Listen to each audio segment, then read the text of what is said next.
Hi, it's Steve here on the Ponytail Pensioner YouTube channel. Join me on a splendid full-day walk of over 18 miles through the glorious Sussex countryside towards Fulking Hill. Along the way, I stumbled upon a house with an actual moat, an image that immediately brought to my mind the MP expenses scandal, where moats, for a time, were a national obsession, rightly so. Anyway, my walk took a more adventurous turn as I needed a machete, well, almost, to hack my way through the dense woodlands of Pondtail Woods. Eventually, I emerged onto the glorious green heights of the Devil's Dyke and Fulking Hill. There, after a descent, I had a pint of Sussex Ale at the Shepherd and Dog pub, and that was reward enough. I had a magnificent start to the day. A wholesome hub breakfast cooked up by Chef Hassan, and it was absolutely on point. So my plan is to get a pint of Sussex Ale at some point today. I very rarely, if ever, drink when I'm out on a professional walk such as this, but the Ponytail Pensioner fancies a pint, and today could be the day. Well, I can hear the busy road alongside me, but there's no footway, there's no path as such. Certainly no marked one, so it's a bit of a brambly, off-piste woodland adventure to avoid getting wiped out on the road, and a tangle of coppice wood ahead of me, which requires a degree of flexibility that frankly I no longer really possess. And I just nutted a bramble. Seems to be getting denser. I'm going to try and bust out into that field through there. Bit of fence here, and a hell of a lot of this bloody stuff. Well, made it, and this looks like a path. Well, in fact, it looks like tire marks, but it'll do for the time being. Well, I just checked my phone, done 4¼ miles, taken a mid-morning break, so time for some coffee.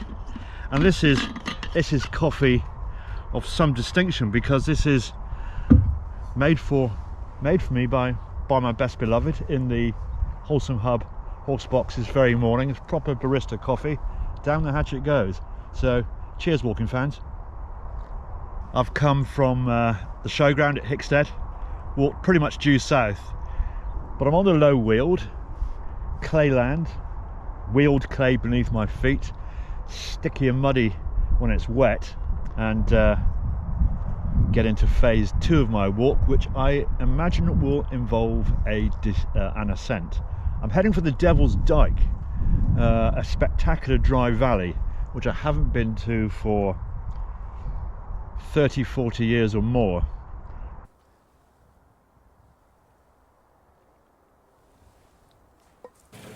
Well, there's a house with a moat and a Monet water lilies bridge. How the other half live, eh? And the undergardener is mowing the lawn.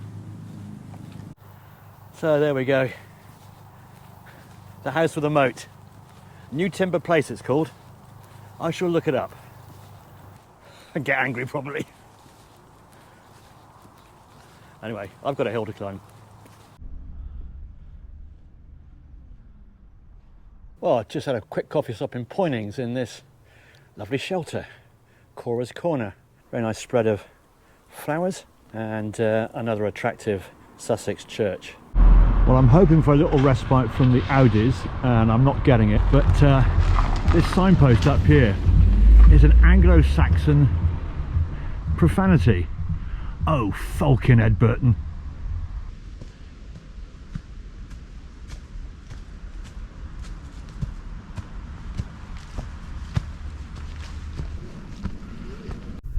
Our first glimpse of the Devil's Dyke. Dead ahead.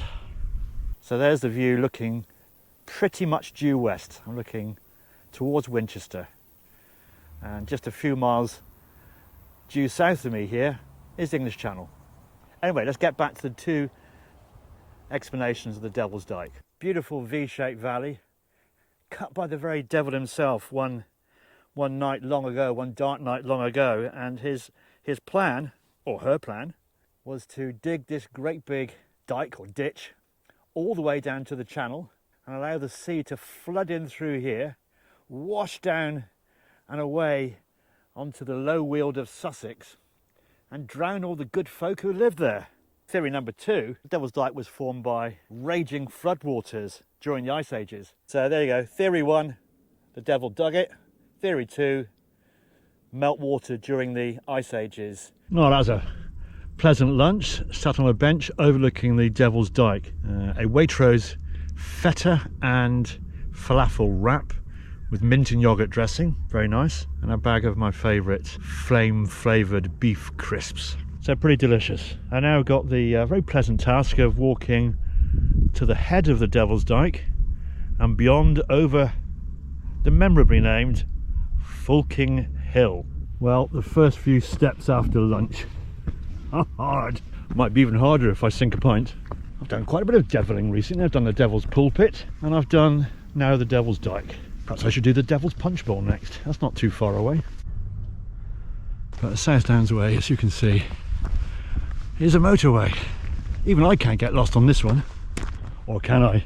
Today is not a day for getting lost, to be honest, because it's going to be a long one.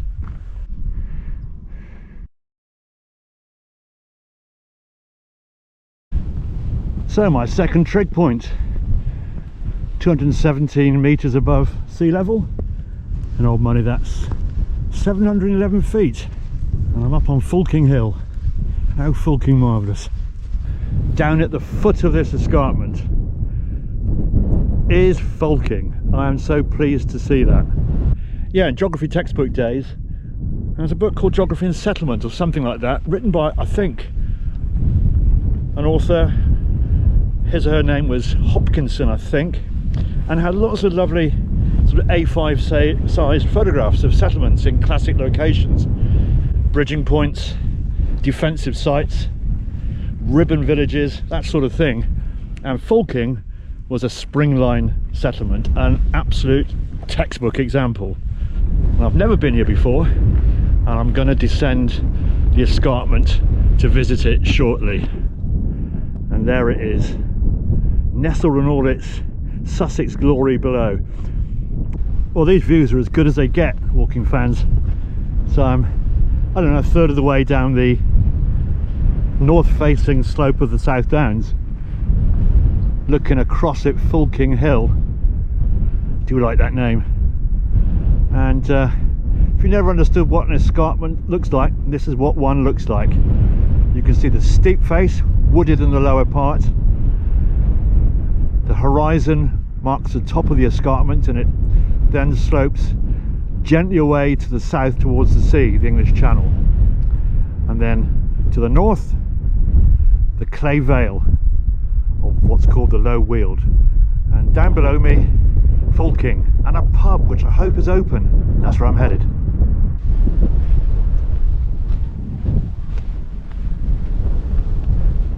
Steeply down we go, and the wind is howling too. Marvellous, keeping me cool.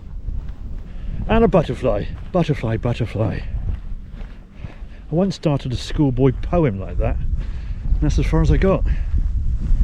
My poetic days, like my wild camping days, well behind me. Never know though, I'm camping at the moment. What am I talking about? Perhaps I'll find the muse. Certainly found a moat earlier on. Ah, grief on the knees, big grief on the knees. I hope it's a pub. Can hear jolly sounds. It's a pub. Cheers. Need this. Well earned. 10 miles done. At least 6 to go to get back to base camp. Might have another. Sussex Ale, by the way, Downlands Brewery, local one, £3.50 a pint, which is astonishing. And I really wanted to go and take a little bit of video of the village pump, spring fed, but there's a really annoying nuclear family hogging it. You can probably hear the stupid screaming. So that's it down there. They're being well annoying and should go. I don't know who these people think they are when they put up signs like this. It's the public right of way. I shall slam the gate. It's an act of defiance.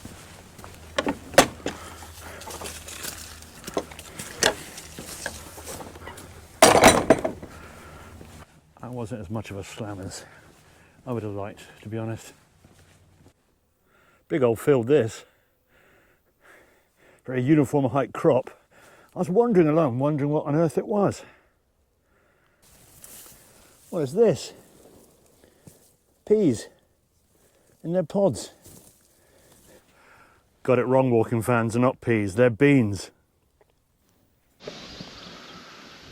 Well, I'm leaving behind the South Downs as I tramp north from Edberton towards Woodmancote en route towards Hickstead.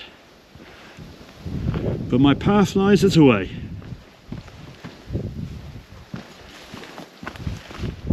Straight across this field, and the village of Woodmancote lies ahead.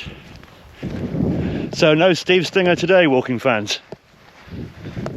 Not sure what the opposite of a Steve Stinger is. I've certainly had stings on my legs. In fact, my legs, my shins, my calves have taken a lot of punishment again today. They're not at their most attractive and appealing. Shapely, mind you. Just a bit gnarly. Like me. Definitely not the most fragrant of brooks, but never mind. A lot of choices here. And I started to go on my chosen path, which is dead opposite, but it looked absolutely dense stinger country. So I'm going to take the way that the pony just did. So it looks like no pub stop in Woodmancote, walking fans. Shame, because I fancied another swift one just to ease me back the last, I don't know, 3 miles maybe, if I go the right way. Who knows. So I've had a long and really fulfilling day, fulfilling in Fulking, and most of the walk back has been more than pleasant, easy going. It's just the last half an hour or so I picked the wrong one of two options, and the options I had would stay on one lane or try another, and I fancied trying another one just to see a place called Albourne Place. Not only did I not see Albourne Place, but the road I came onto was just too busy. Not unpleasant, but not pleasant either. I'm making my weary way back. It's somewhere between 5:30 and 6, I think. I don't expect to be back much before around about 7. So yep, it was the better part of 7 o'clock before I got back to camp. After a long trudge across seemingly endless fields, flat though, all the way back to Hickstead. I was tired, but very content. And I thought, I shall never not find the place named Fulking amusing. Thank you for watching again, walking fans. Follow me. I'm Steve, the Ponytail Pensioner.